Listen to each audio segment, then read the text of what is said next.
আজকে ঝটপট কালো কড়াই পরিষ্কার করে দেখাবো।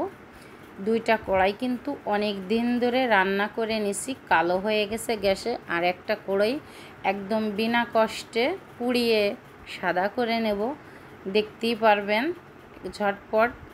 এখানে আমার সময় লাগবে 5 থেকে 7 মিনিট। তো এখান দুইটা থেকে একটা কড়াই নিয়ে নিছি, গ্যাসটা একটু ঘুরিয়ে ফিরিয়ে আস্তে আস্তে হালকাভাবে পুরা ফুল গ্যাস কিন্তু দিয়ে দিচ্ছি।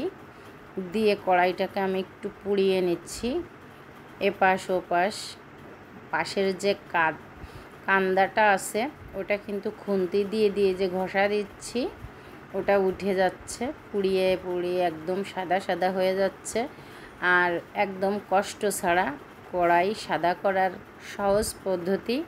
এভাবে যদি আপনারা কড়াই অনেক দিনের 5 বছর 10 বছর 15 বছরের কড়াই যদি সাদা করতে চান, গ্যাসে দিয়ে পুড়িয়ে খুব কম সহজে পুড়িয়ে সাদা করে নিতে পারবেন। আমি অনেক সময় ধরে একটা কড়াই সাদা করে নিছি। এখন একটা মাজনি দিয়ে ভিমবারটা দিয়ে এপার ওপার ভালো করে কড়াইটাকে আর একটু মাজনি দিয়ে একটু ভালো করে মেজে নিলাম। পিছনে সামনে একদম চকচক করতেছে।